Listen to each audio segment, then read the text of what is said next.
Vamos a seguir con el libro de Hechos. Voy a dar lectura en el capítulo 2, del versículo 1 al versículo 11, donde el día de hoy vamos a conjuntar todos estos versículos. Hemos estado hablando en diferentes formas, y así que vamos a dar lectura para proceder a tomar uno de los tantos temas que están aquí en el capítulo 2, del versículo 1 al versículo 11. Dice: cuando llegó el día de Pentecostés, estaban todos unánimes juntos, y de repente vino del cielo un estruendo como de un viento recio que soplaba, el cual llenó toda la casa donde estaban sentados. Y se les aparecieron lenguas repartidas como de fuego, asentándose sobre cada uno de ellos. Y fueron todos llenos del Espíritu Santo y comenzaron a hablar en otras lenguas según el Espíritu les daba que hablasen.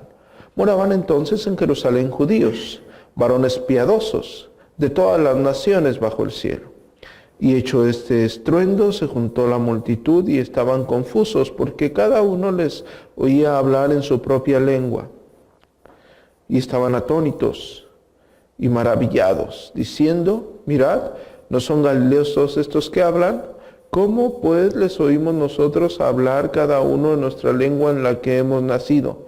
Partos, medos, elamitas y los que habitamos en Mesopotamia, en Judea, en Capadocia, en el Ponto y en Asia, en Frigia y en Panfilia, en Egipto y en las regiones de África más allá de Cirene, y romanos aquí residentes, tanto judíos como prosélitos, crecentes y árabes, les oímos hablar en nuestras lenguas las maravillas de Dios. Hasta ahí vamos a dejar la lectura para pasar a exponer estos textos, y vamos a centrarnos ahora en lo que quizás a la mayoría les ha llamado la atención en algún tiempo, que son las lenguas en el Pentecostés.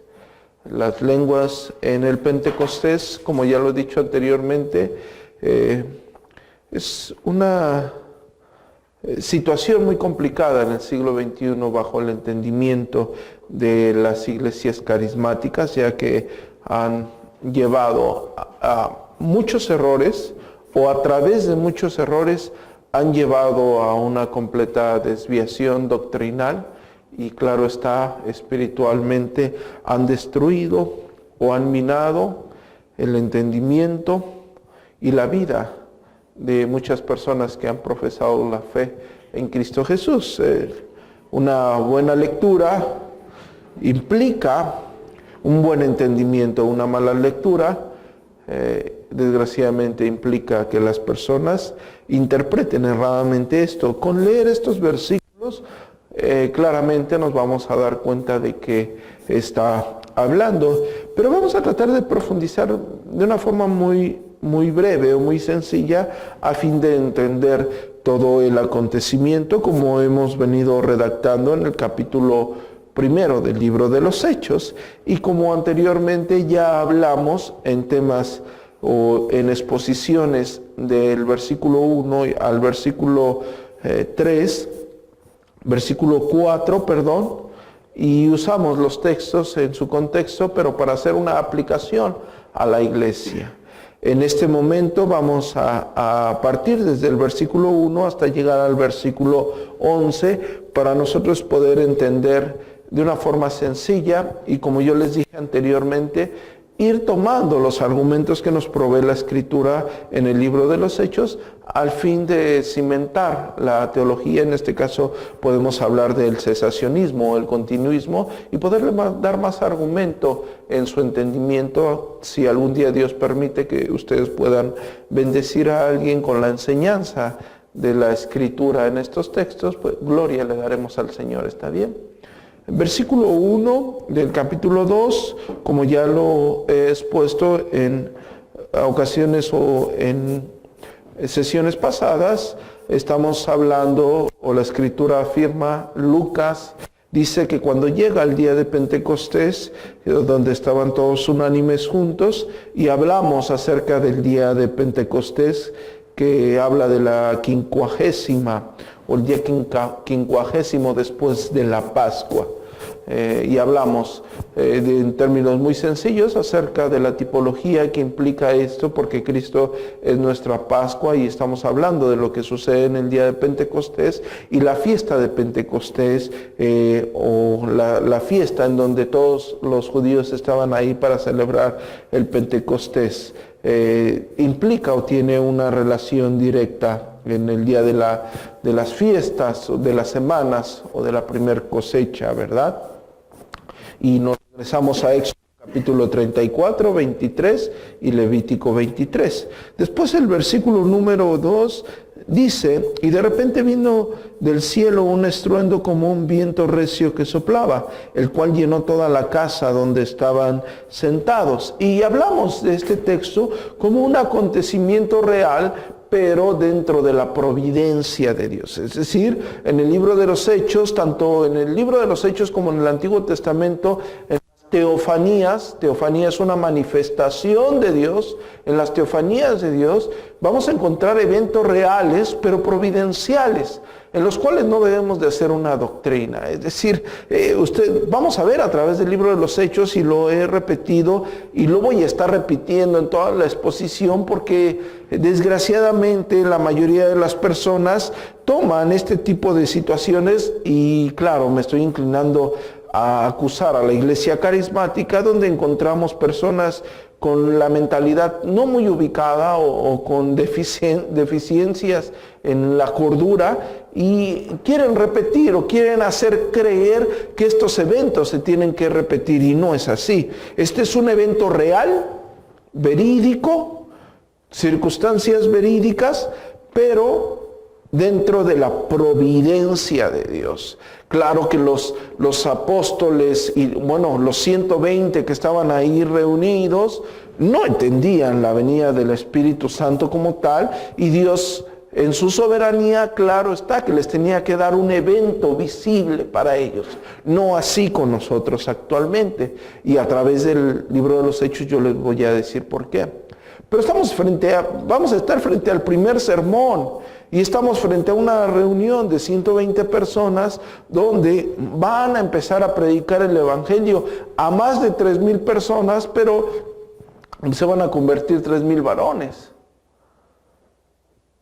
Claro está que tenía que haber una manifestación, una teofanía providencial de Dios en este evento, como un parteaguas para que la iglesia empezase a predicar el glorioso Evangelio.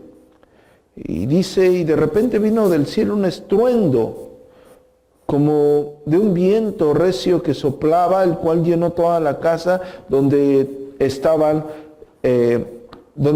sentados. Estamos hablando, como lo dije, de un evento providencial, pero real. No estamos hablando de ninguna analogía, no estamos hablando de ninguna tipología, no estamos hablando de ningún cuento, de ninguna ficción. Y yo les dije, hablando sobre estos temas, y vamos a ver que Dios usa providencialmente cosas que nuestros sentidos conocen perfectamente, para hacer una referencia a su gloria o al Espíritu Santo. Es decir, nuestros sentidos conocen el viento, sienten el viento, pueden escuchar el viento.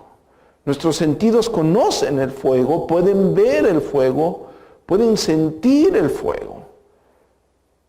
Entonces, Dios providencialmente está usando esto, y yo les dije cuando hablamos a profundidad de ello, o en términos teológicos un poco más profundo, dijimos, pero Dios no es viento y Dios no es fuego, son teofanías, circunstancias, situaciones, eventos providenciales de Dios, a fin de que Dios pueda guiar y manifestar su gloria a su pueblo, a su iglesia en este caso. Y dice en el versículo número 3, y se les aparecieron lenguas repartidas como de fuego, asentándose sobre cada uno de ellos. Aquí ya vamos a encontrar la palabra lenguas, y aquí podría haber alguna circunstancia dentro de la iglesia carismática, pero yo les hago referencia a la palabra en el griego koiné, que es la palabra glosa. Lenguas en griego koiné es glosa, que quiere decir idioma o lenguaje. Pero lo singular de esta palabra glosa, que quiere decir un idioma o un lenguaje, que se usa específicamente para un lenguaje que no es adquirido naturalmente. Es decir, para un lenguaje, para una lengua que no es natal, ¿sí? Y bueno, dice el versículo 3 que se aparece a los 120 que estaban ahí, ¿sí? Lenguas repartidas como de fuego. Ahí estoy hablando de la teofanía, un evento providencial. Idiomas no es, si ustedes lo toman literalmente, ustedes pensarían que una lengua como la que tienen, se le aparece a cada uno como si fuese una caricatura. No, no es así. ¿Sí? Los términos históricos y la redacción de Lucas está hablando que se le aparecen a cada uno lenguas, idiomas repartidas como si fuesen fuego. Es lo que está diciendo Lucas. ¿Sí? Y claro está que Lucas como historiador, a pesar de darnos datos exactos, relaciona lo que en el Antiguo Testamento se tenía como el fuego. Y recordemos tan solo el evento de Éxodo capítulo 3, donde Dios se le aparece a Moisés en una zarza, pero en una zarza ardiente que habla de la gloria de Dios. Y vimos que en otros eventos en el Antiguo Testamento se habla de la gloria de Dios tipificándola como fuego. Y dice, y todos fueron, versículo 13, aparecen lenguas repartidas como de fuego, asentándose, es decir, sobre cada uno de ellos. Versículo 4, y fueron todos llenos del Espíritu Santo. Cuando hablamos de este texto, yo les hice una referencia que va a ser clave en toda la redacción del libro de los Hechos. El texto no está diciendo que en ese momento fueron sellados con el Santo Espíritu. Y yo les mostré con las Sagradas Escrituras que los apóstoles ya habían sido sellados con el Santo Espíritu, que ya habían recibido el Santo Espíritu.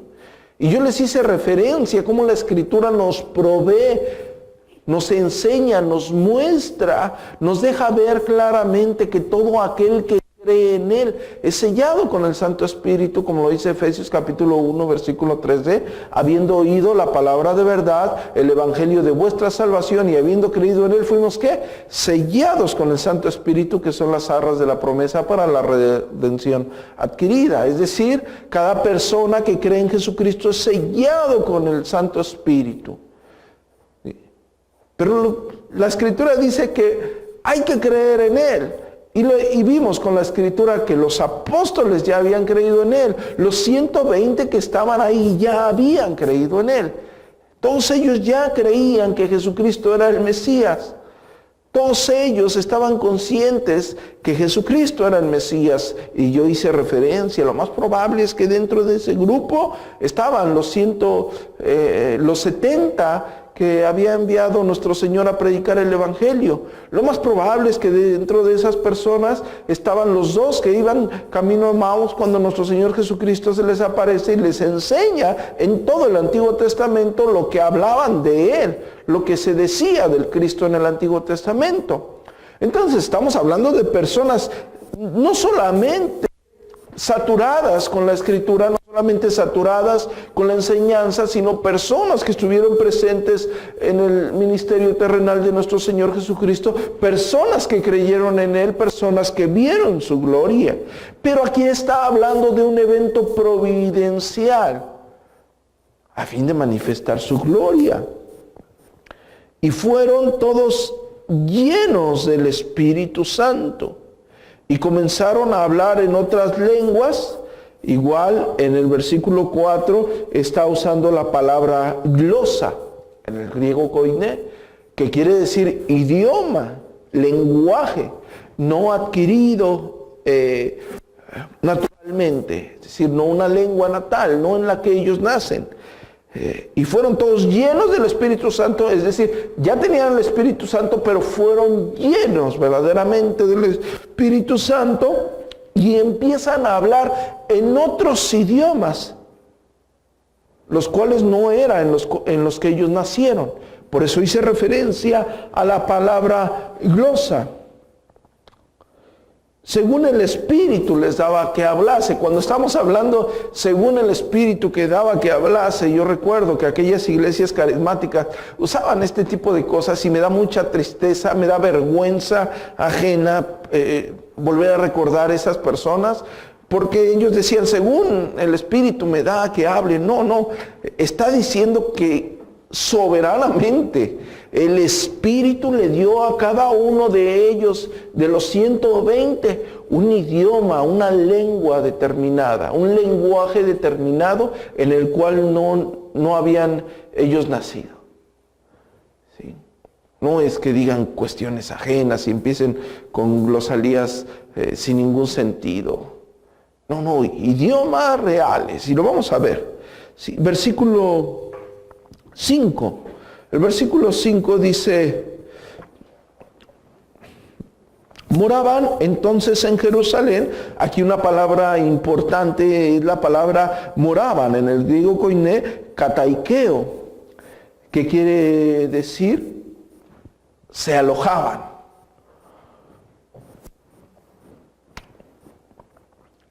Regreso al versículo 5. Moraban, kataikeo, se alojaban, vivían, habitaban entonces en Jerusalén.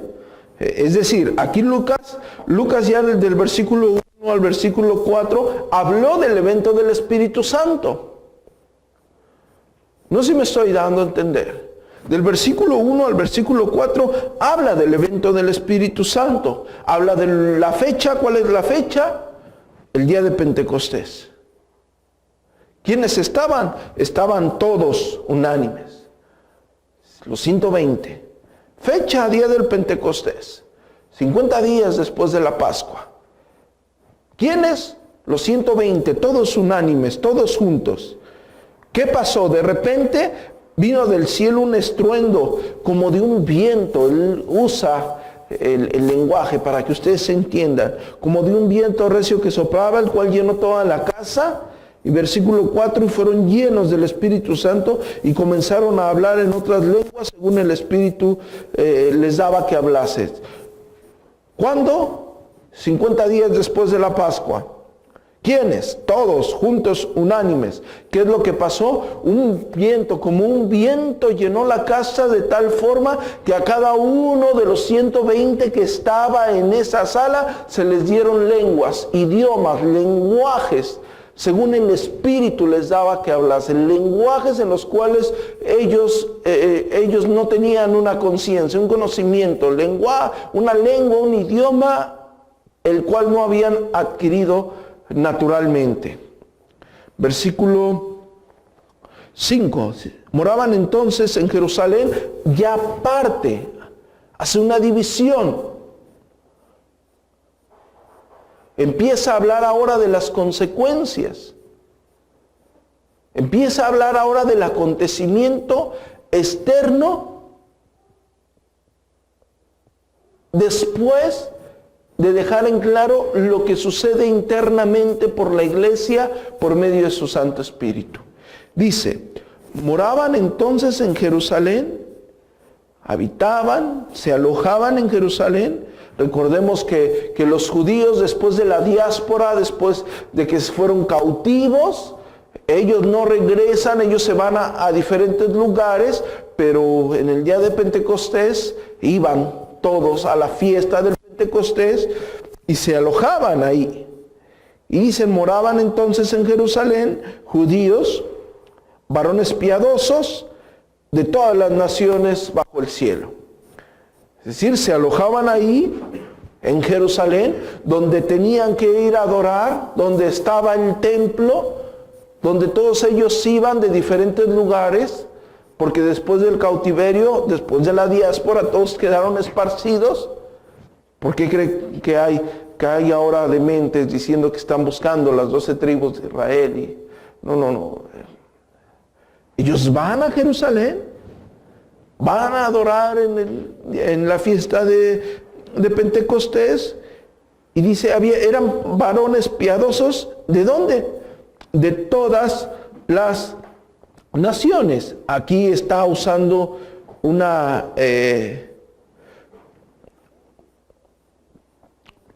sineglo, hermenéuticamente hablando. Es decir, todas las naciones no quiere decir que fueron también de Ciudad Obregón, de México, de Colombia, no. Estamos hablando de lo que ellos conocían como el mundo, ¿sí?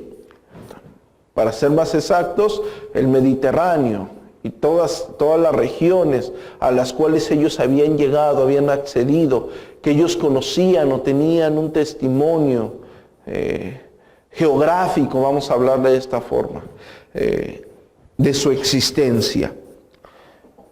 Y el versículo número 6 dice, y hecho este estruendo, ¿de qué estruendo habla? Del viento recio. Por eso les dije, Dios en su teofanía usó cosas sensitivas que nosotros entendemos, que nosotros comprendemos, que a nosotros nos es fácil entender. Y hecho ese estruendo, se juntó la multitud. ¿Qué multitud? ¿Qué multitud está hablando? Aquellos varones, aquellos judíos piadosos de todas las naciones que se alojaban en ese momento en Jerusalén para celebrar la fiesta del Pentecostés. Estando todos ahí, escucharon cuando ustedes escuchan que el viento sopla grueso, sopla fuerte, sopla recio. Escuchamos los ventarrones, ellos escucharon un estruendo muy fuerte y se empiezan, ellos, según el versículo 6, se junta la multitud, pero la palabra dice que estaban confusos. La palabra confusos es sunjoe en el griego koiné, que quiere decir dejar perpleja la mente. Su mente estaba confundida. ¿Pero por qué estaba confundida? No era por el viento recio, sino la Escritura nos dice que porque cada uno de ellos les oía hablar en su propia lengua. Es decir, voy a ser más específico. Más adelante, en este capítulo, nosotros vamos a ver que la Escritura redacta que aproximadamente en esta teofanía y después el sermón de Pedro, aproximadamente se convierte en 3,000 varones. Aproximadamente. Y eran 120 personas, 120 galileos, porque la Escritura no lo dice, los que empiezan a hablar en idiomas diferentes. Y la Escritura dice que ellos estaban confusos porque escuchaban después de este viento, salen estos 120 y cada uno les oye hablar en la propia lengua que habían nacido. Eso es lo que nos dice el versículo 6. Y el versículo 7 al 8 dice, y estaban atónitos y maravillados diciendo, mirad, ¿no son galileos todos estos que hablan? ¿Cómo pues les oímos nosotros hablar cada uno en nuestra lengua en la que hemos nacido?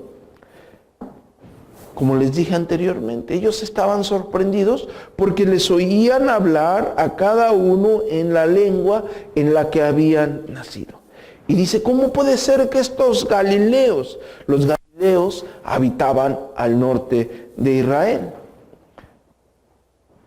Y los galileos eran considerados como ignorantes por todos los judíos de Judea.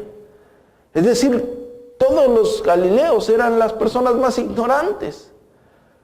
Y una persona en aquel tiempo, incluso actualmente, si yo les pregunto a cada uno de ustedes cuántos idiomas hablan, algunos nada más hablan su idioma, a pesar de todas las herramientas que tenemos. Una cosa es entender unas palabras y otra cosa es hablar bien un idioma. A lo mejor alguno aquí entiende unas palabras, puede decir, I don't know, no sé. Y de ahí,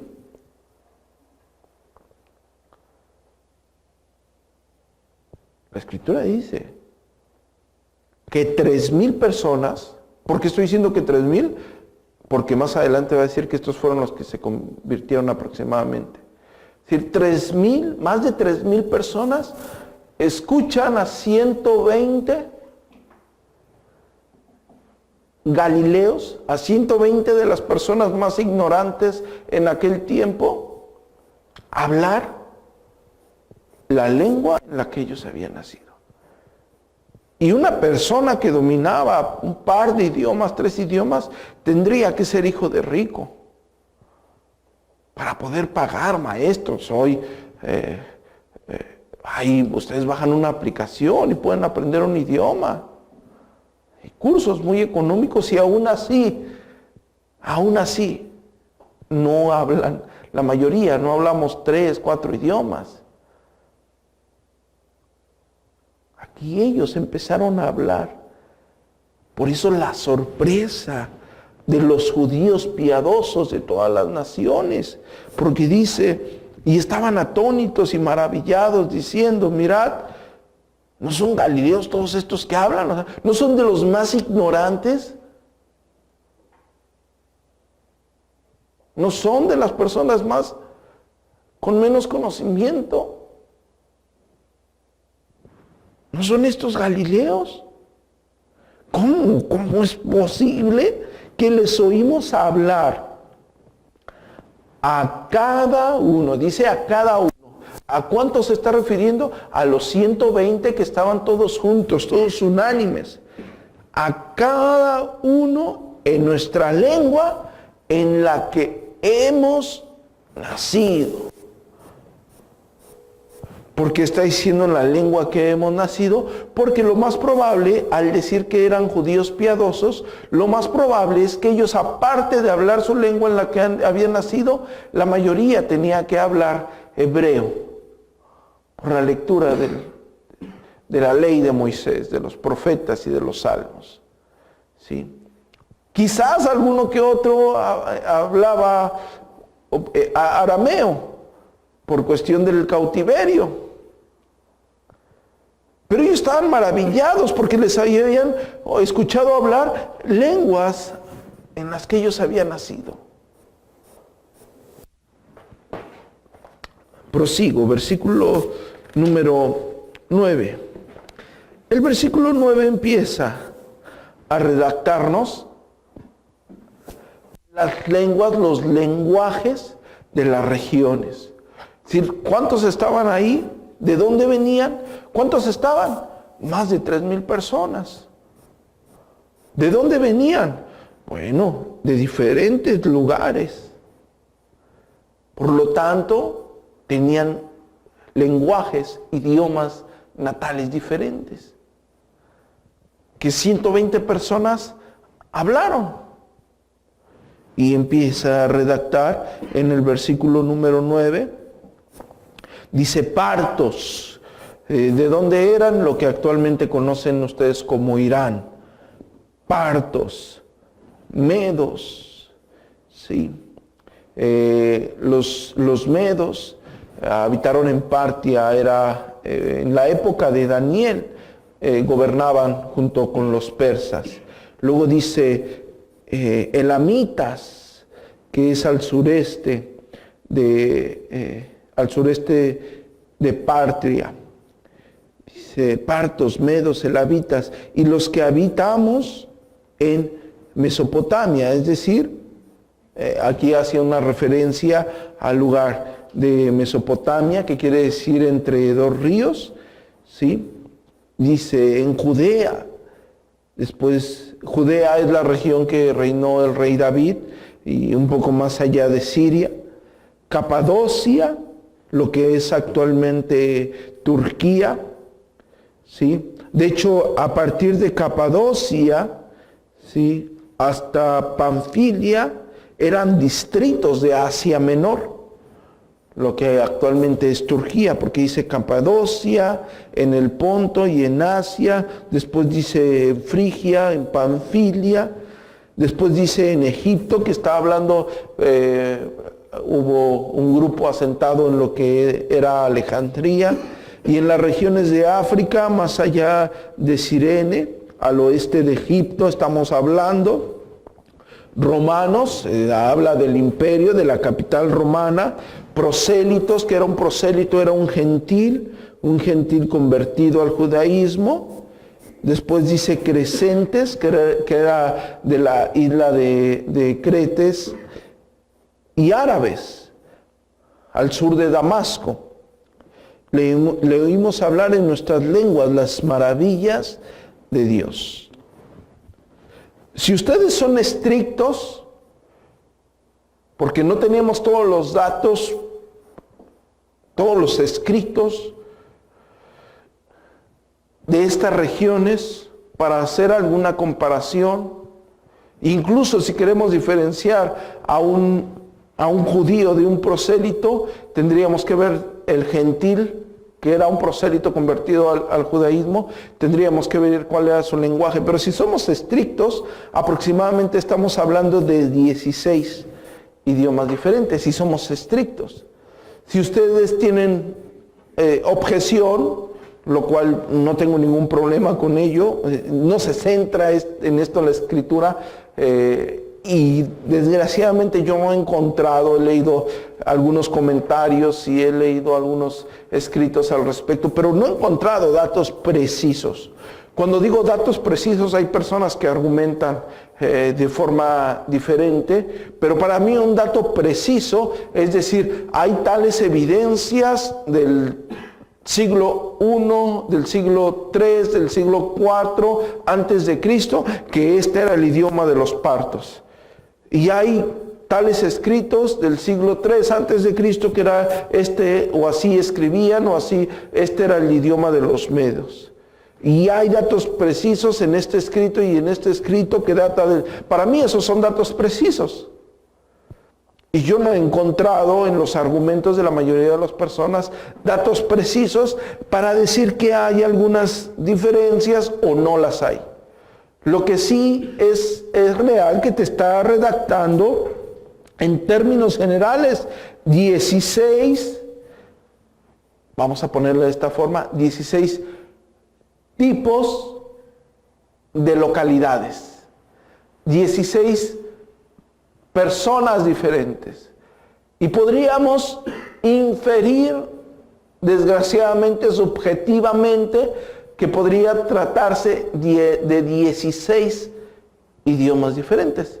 Pero si tú lo quieres minimizar, no tengo ningún problema con ellos. Si quieres decir que eran menos, si quieres decir cuando habla de Mesopotamia, no está hablando de un idioma, o no está hablando sino una localidad. Cuando habla de Judea tampoco, porque está hablando de hebreo. Cuando habla de Asia, nada más está hablando de los asiáticos. Cuando habla de los prosélitos, nada más está hablando de los galileos. Así que no podemos resumirlo a 9 idiomas, 9 lenguas. No tengo ningún problema con que cada uno de ustedes haga esa objeción. El problema no son si son 5 idiomas, si son 9 o si son 16 idiomas, o son 14. No es el problema. Si tienes el tiempo, si tienes económicamente la oportunidad de comprar los libros que te puedan llevar a especificar esto, qué bueno. Repito, yo no he encontrado, he leído algunos argumentos, pero no me han sido del todo satisfactorios porque no tienen datos reales y no puedo basarme en datos subjetivos, porque vaya al caso, es lo mismo que yo estoy haciendo, ¿no? En este sentido. Pero lo que sí es cierto es que aquí la Escritura te nombra 16 tipos de personas diferentes. Al decir tipos de personas diferentes, no estoy hablando de su religión, porque eran judíos piadosos. Entre comillas, a excepción de los prosélitos, que eran gentiles convertidos al judaísmo. Pero de ahí en fuera, los otros 15 que se nombran eran personas que venían del cautiverio, que fueron esparcidas, que sus generaciones venían del cautiverio. Eran descendientes de la diáspora que estaban en estas diferentes regiones. Y que a través del tiempo, si algunos fueron bendecidos en un sentido literal con el idioma hebreo, adoptaron las lenguas de las regiones en las cuales ellos se establecieron en el tiempo que se acabó el cautiverio. Y después de 2, 3 generaciones, 4 generaciones, claro está que la mayoría de judíos piadosos que habitaban en la región de los partos hablaban el idioma de la región de los partos con los modismos de los partos. Los que habitaban en la región de los medos, por supuesto que a través de 3, 4, 5, 6 generaciones adoptaron el idioma que hablaban los nativos de la región de los medos, con todo y los modismos. Y así puedo seguir con los elamitas, y así puedo seguir con las personas que habitaban en Mesopotamia, en Judea, en Capadocia, en el Ponto, en Asia, en Frigia, en Panfilia, en Egipto, en África, como los romanos que ya tenían el latín, como los prosélitos, los crescentes y los árabes. Básicamente estamos hablando de que eran más idiomas de lo que habitualmente un judío piadoso, con una historia, en este caso del cautiverio, que pudieron llegar a adoptar el idioma hebreo y el idioma en el cual ellos nacieron, y en este caso por el cautiverio, el idioma arameo, o tener un entendimiento. Pero aquí ellos se sorprenden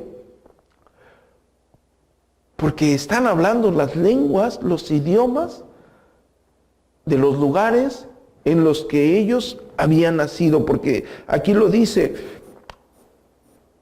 en el versículo 10, en Frigia, en Panfilia, en Egipto y en las regiones de África más allá de Cirene, romanos aquí residentes, tanto judíos como prosélitos, crescentes y árabes, les oímos hablar en nuestras lenguas las maravillas de Dios. ¿Qué era lo que le escuchaban hablar a cada uno de ellos? Las maravillas de Dios. Las obras que Dios había hecho con su pueblo. Lo que ustedes conocen, el Antiguo Testamento. Lo que ustedes conocen como el Antiguo Testamento. No podemos decir que habló cada uno de ellos 120. Lucas no lo especifica. No podemos decir qué textos. No es como el sermón de Pedro, donde está citando a Joel, y podemos profundizar en el libro de Joel y a qué se refiere Joel. No, aquí está siendo literal que los 120 estaban hablando en los idiomas de las personas antes mencionadas, lo que Dios, las maravillas que Dios había hecho con su pueblo. Quizás unos hablaban cuando sacó Dios al pueblo del cautiverio en Egipto. Quizás otros hablaban lo que hizo con Josué. Quizás otros mencionaban las batallas de David.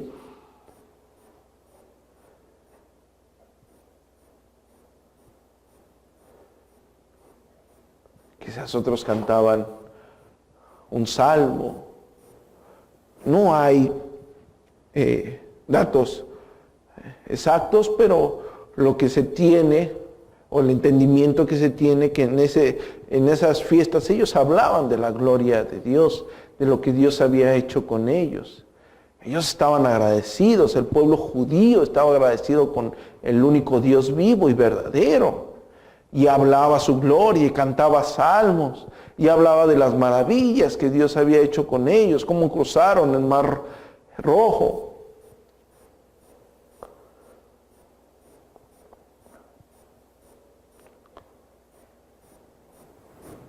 Las lenguas de las cuales habla el libro de Hechos en el capítulo 2, del versículo 1 al versículo 11, en el cual nosotros hoy nos vamos a limitar.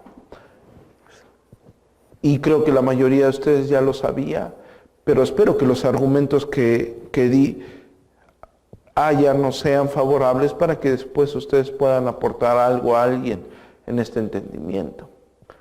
Pero las lenguas de las cuales se está hablando aquí son los idiomas de estas diferentes regiones. Y yo fui, en cuestión de regiones, yo les dije, yo fui literal al dividir cada una de estas, y nos contamos con 16, incluyendo a los prosélitos.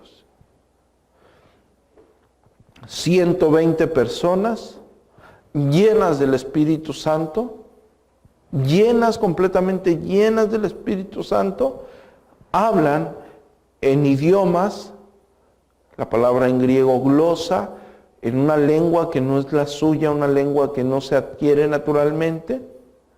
Y cuando estoy hablando que una lengua que no se adquiere naturalmente, no estoy hablando en lenguas fantasiosas, no, estamos hablando de idiomas, porque la Escritura dice que estos judíos piadosos decían, ¿cómo puede ser posible que estos humildes galileos, estos pobres e ignorantes galileos? Estoy haciendo esta referencia porque históricamente, teológicamente hablando, dentro del contexto histórico, los judíos, como lo dije anterior, que habitaban en Judea, tenían por inferiores a los galileos. ¿Cómo es posible que estos ignorantes galileos nos hablen a nosotros en la lengua que hemos nacido? Es posible que estén hablando las maravillas de Dios en las lenguas. O sea, quedaron todos maravillados, confundidos en la mente. Se sorprendieron. ¿Por qué? Porque las lenguas que están aquí redactadas, que es lo que traté de argumentar de una forma muy simple, muy sencilla, para que cada uno de ustedes la entienda, eran idiomas. En la torre de Babel, a Dios le plació confundir las lenguas por la soberbia del hombre. En la primera predicación del Evangelio, después de la llenura del Espíritu Santo, a Dios le plació a través de las lenguas predicar su gloria. Y eso solamente Dios lo puede hacer soberanamente. Amén. Vamos a inclinar nuestro rostro.